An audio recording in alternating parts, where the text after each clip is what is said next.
మన ప్రభువైన యేసుక్రీస్తు నామంలో మీ అందరికీ వందనాలు. ఈరోజు ఆదికాండం 26వ అధ్యాయం చదువుకుందాము. అబ్రహాం దినములలో వచ్చిన మొదటి కరువు గాక మరి ఒక కరువు ఆ దేశంలో వచ్చెను. అప్పుడు ఇస్సాకు గెరారులోనున్న ఫిలిష్తీయుల రాజైన అబీమెలెకు నొద్దకు వెళ్ళెను. అక్కడ యెహోవా అతనికి ప్రత్యక్షమై, నీవు ఐగుప్తులోనికి వెళ్ళక నేను నీతో చెప్పు దేశమందు నివసించుము. ఈ దేశమందు పరవాసివై ఉండుము. నేను నీకు తోడై ఉండి నిన్ను ఆశీర్వదించెదను. ఏలయనగా నీకును నీ సంతానమునకును ఈ దేశములన్నీ ఇచ్చి, నీ తండ్రి అయిన అబ్రహాముతో నేను చేసిన ప్రమాణము నెరవేర్చి, ఆకాశ నక్షత్రముల వలె నీ సంతానమును విస్తరింపచేసి ఈ దేశములన్నీ నీ సంతానమునకు ఇచ్చెదను. నీ సంతానము వలన సమస్త భూలోకంలోని సమస్త జనులు ఆశీర్వదింపబడుదురు.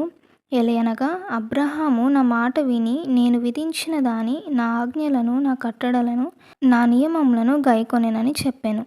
ఇస్సాకు గెరారులో నివసించెను. ఆ చోటి మనుష్యులు అతని భార్యను చూచి, ఆమె ఎవరని అడిగినప్పుడు అతడు, ఆమె నా సహోదరి అని చెప్పెను. ఎందుకనగా రిబ్కా చక్కనిది గనుక ఈ చోటి మనుష్యులు ఆమె నిమిత్తము నన్ను చంపుదురేమో అనుకొని తన భార్య అని చెప్పుటకు భయపడెను.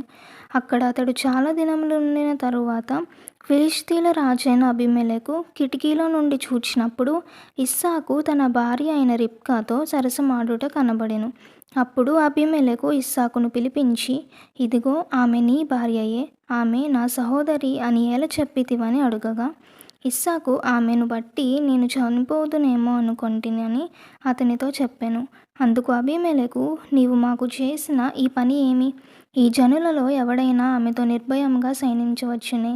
అప్పుడు నీవు మా మీదికి పాతకం తెచ్చిపెట్టువాడవు కదా అనెను.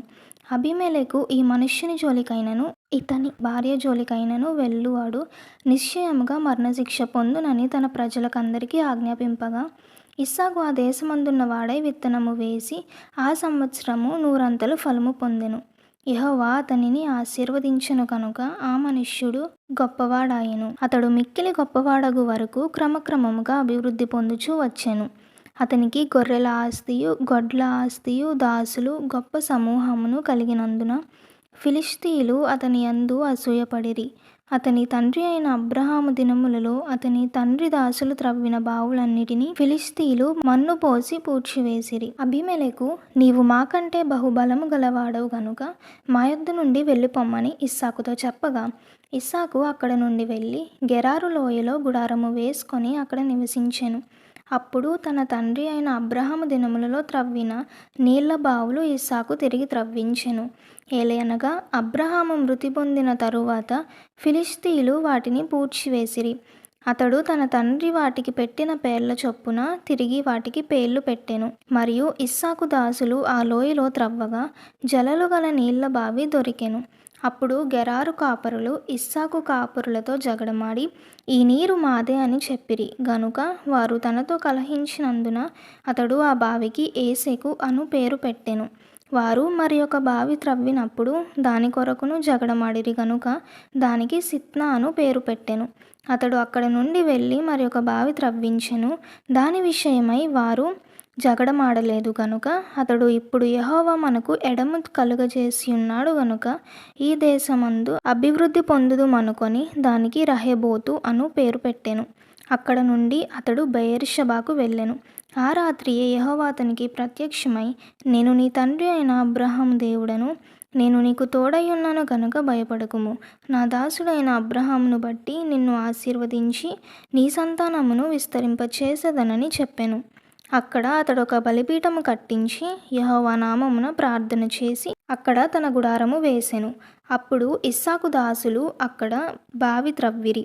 అంతటా అబీమెలెకును అతని స్నేహితుడైన అహుజతును అతని సేనాధిపతి అయిన ఫీకోలును గెరారు నుండి అతని యొద్దకు వచ్చిరి. ఇస్సాకు, మీరు నా మీద పగపట్టి మీ యొద్ద నుండి నన్ను పంపివేసిన తరువాత ఎందు నిమిత్తము నా యొద్దకు వచ్చి ఉన్నారని వారిని అడుగగా, వారు, నిశ్చయముగా యెహోవా నీకు తోడై ఉండుట చూచితిమి గనుక మనకు అనగా మాకును నీకును మధ్య ఒక ప్రమాణం ఉండవలెననియు, మేము నిన్ను ముట్టక నీకు మేలే తప్ప మరేమీ చేయక నిన్ను సమాధానముగా పంపివేసితిమి గనుక నీవును మాకు కీడు చేయకుండానట్లు నీతో నిబంధన చేసుకుందుమనియు అనుకొంటిమి. ఇప్పుడు నీవు యెహోవా ఆశీర్వాదం పొందినవాడవనిరి. అతడు వారికి విందు చేయగా వారు అన్నపానములు పుచ్చుకొనిరి. తెల్లవారినప్పుడు వారు లేచి ఒకనితో ఒకడు ప్రమాణము చేసుకొనిరి. తరువాత ఇస్సాకు వారిని సాగనంపగా వారు అతని యొద్ద నుండి సమాధానముగా వెళ్ళిరి.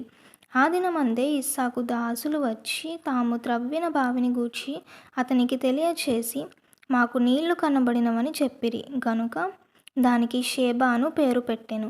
కాబట్టి నేటి వరకు ఆ ఊరి పేరు బెయేర్షెబా. ఏసావు 40 సంవత్సరముల వాడైనప్పుడు హిత్తీయుడైన బెయేరి కుమార్తెయగు యహూదీతును హిత్తీయుడైన ఏలోను కుమార్తెయగు బాసెమతును పెండ్లి చేసుకొనెను. వీరు ఇస్సాకునకును రిబ్కాకును మనోవేదన కలుగజేసిరి. ఈ కొద్ది మాటలు దేవుడు మన వినికిడిలో దీవించి ఆశీర్వదించునుగాక. ఆమేన్.